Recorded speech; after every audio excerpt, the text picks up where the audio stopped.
Oscar Pistorius n'en a pas fini avec la justice sud-africaine. Le champion paralympique est en attente d'une décision de la Cour suprême prévue pour jeudi.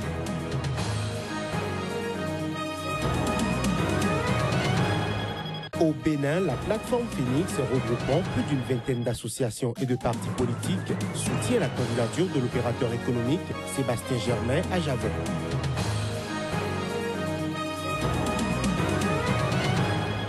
Enfin, au Niger, le MPR, créé par les dissidents du principal parti d'opposition, soutient la candidature du président Issoufou Mahamadou.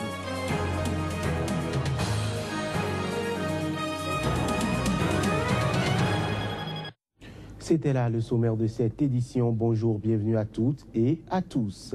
En Afrique du Sud, la Cour suprême a annoncé ce mardi qu'elle rendrait jeudi son verdict dans l'affaire du champion paralympique Oscar Pistorius, condamné en première instance à 5 ans de prison pour le meurtre de sa petite amie en février 2016. Si la Cour suprême d'appel opte pour le meurtre, Pistorius, 29 ans, qui est actuellement en liberté surveillée, pourrait retourner en prison dans les 48 heures. Reportage.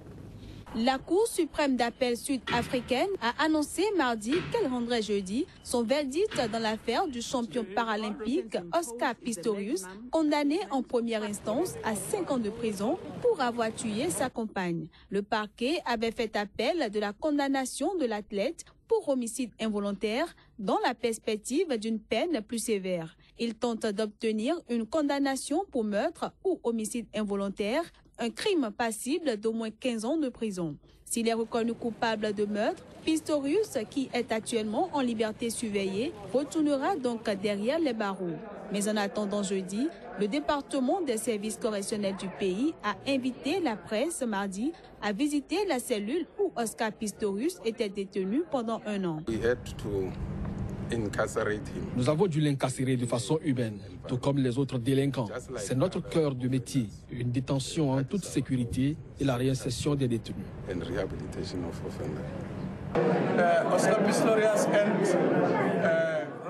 Oscar Pistorius et Radovan Krejcir étaient détenus ici, dans cette même cellule dont les médias ont tant parlé. L'athlète amputé des 2 jambes a toujours plaidé l'erreur tragique. Il affirme qu'il a cru que cambrioleur avait fait irruption dans sa salle d'eau et qu'il avait tiré dans la panique. Au Cameroun, à partir du mois de mars 2016, toute personne qui ne sera pas détentrice de la carte de presse nationale ne sera pas reconnue comme journaliste et ne bénéficiera pas davantage de la profession. Tels sont les propos de Séverin Tchonke, président de la commission de délivrance de la carte de presse. La date de dépôt et de clôture des dossiers de ce sésame est déjà connue. Reportage Narcisse Oum. Le dépôt des dossiers d'obtention de la carte de presse est fait dès ce jour au siège de Camnews, logé dans le meuble du ministère de la Communication à Yaoundé. Le processus n'attire pas encore grand monde. Pourtant, la carte de presse d'une validité d'1 an est le document d'identification d'un homme ou une femme de médias. Toute personne qui se réclame de la profession et qui, néanmoins, justifie des conditions qui sont définis par la loi. Le syndicat national des journalistes du Cameroun s'insurge contre le principe de nomination des membres de la commission de délivrance et la valeur réelle de cette carte de presse. On peut pinailler sur les avantages que la commission essaye de donner l'impression qu'elle va garantir. Pour le moment, on n'a aucune garantie. C'est des effets d'annonce, c'est un peu comme de la publicité, c'est un effet marketing. Face à ces récriminations, le président de la commission de la carte se veut optimiste et vante ici les avantages des détenteurs de cette carte. Un accord qui donne aux détenteurs de la carte de presse une réduction de 35% dans les structures hôtelières du Cameroun. Ensuite, le détenteur de la carte de presse bénéficiera de tarifs bonifiés auprès de la compagnie Orange Cameroun. Dans un environnement médiatique où le journaliste a une avalanche de cartes professionnelles, l'enjeu pour la commission est de rendre la carte attrayante et avantageuse. Dans la perspective des élections présidentielles au Bénin, l'opérateur économique Sébastien Germain à Javon continue d'être courtisé. Cette fois-ci, c'est la plateforme Phoenix qui sollicite sa candidature. Elle entend d'ailleurs œuvrer d'arrache-pied pour porter le président du patronat béninois à la Marina au soir du 6 avril 2016. Reportage. Creuset d'action globale pour accompagner la candidature et soutenir le mandat présidentiel de Sébastien Germain à Javon. Voilà comment se définit la plateforme Phoenix. Créée à la demande d'organisations et mouvements politiques représentatifs des principales couches de la société béninoise et réunis ici à Cocotomain, dans la vaste commune d'Abomey-Calavi, ils rejoignent la déferlante de partis et alliances de partis qui ont déjà résolument fait le choix Sébastien Germain à Javon pour 2016. Je voudrais ici saluer, féliciter toutes les associations qui ont décidé de se joindre à nous pour un effort coopératif en vue d'une victoire certaine aux prochaines élections présidentielles de février 2016.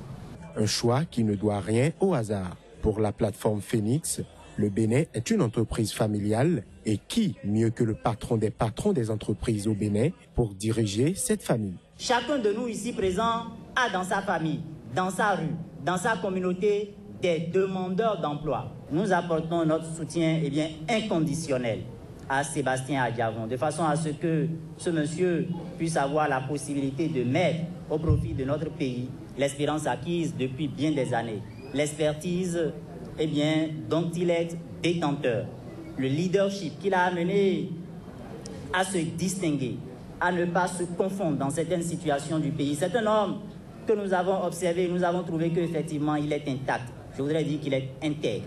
Voici signé par les membres de la plateforme Phoenix la charte d'adhésion de plus de 21 mouvements et associations politiques. Des mouvements et associations venus de toutes les contrées du pays. Ce que je suis venu voir ici, ça m'a épaté.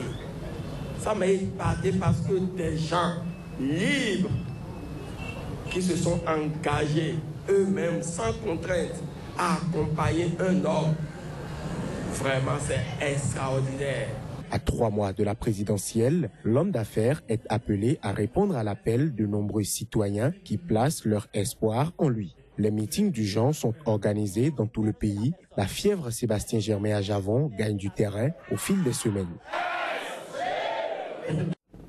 Mesdames et messieurs, cette édition se poursuit au Niger. Le mouvement patriotique pour la République a décidé de soutenir la candidature du président sortant, Mahamadou Issoufou, à la présidentielle de 2016. Il s'agit d'un parti créé par les dissidents du mouvement national pour la société et le développement, principal parti de l'opposition. Son ralliement ravit les partisans du président Issoufou qui croient en la réélection de leur candidat dès le premier tour. On fait le point avec notre correspondant au Niger, Abdelkarim Mahamadou.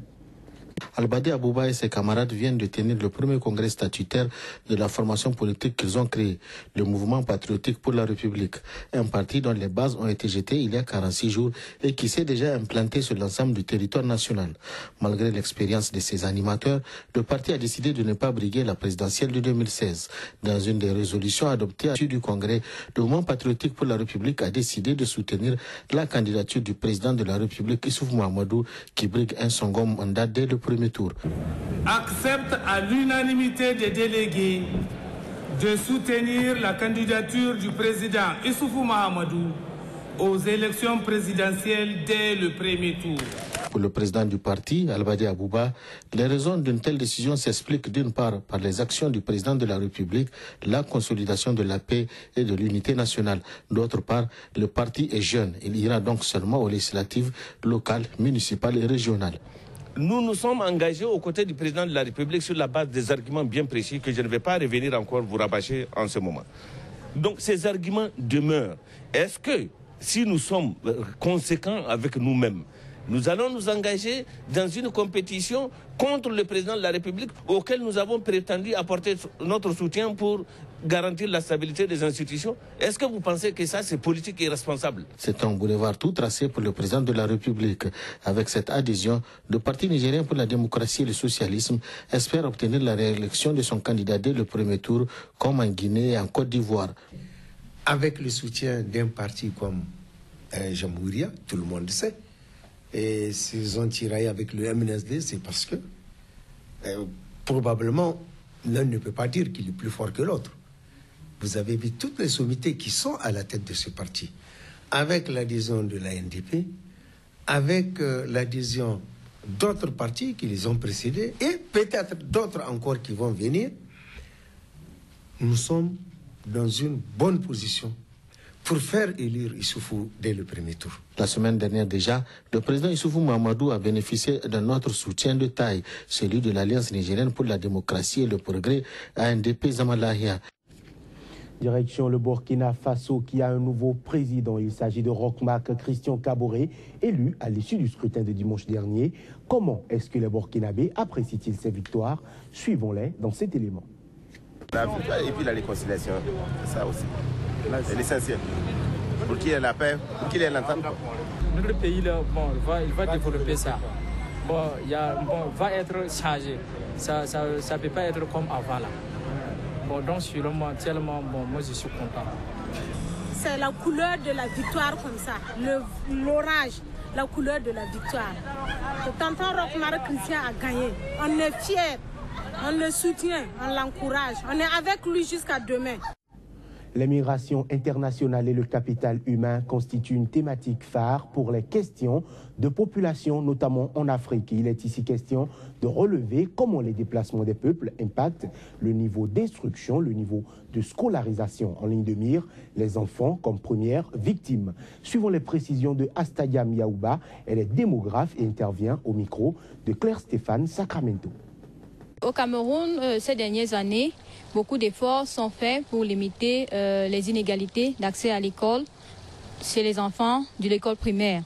Mais nous nous sommes rendus compte que malgré ces efforts, il existe encore beaucoup de facteurs qui limitent l'accès à l'école de certains enfants, notamment le statut migratoire, c'est-à-dire la situation migratoire des parents. Si les parents sont originaires de la localité où ils vivent, donc là ce sont la question des migrants internes, ou alors s'ils viennent d'un pays étranger. Donc, au cours de nos investigations, nous nous sommes rendus compte que les enfants de migrants internes sont un peu plus avantagés par rapport à la scolarisation.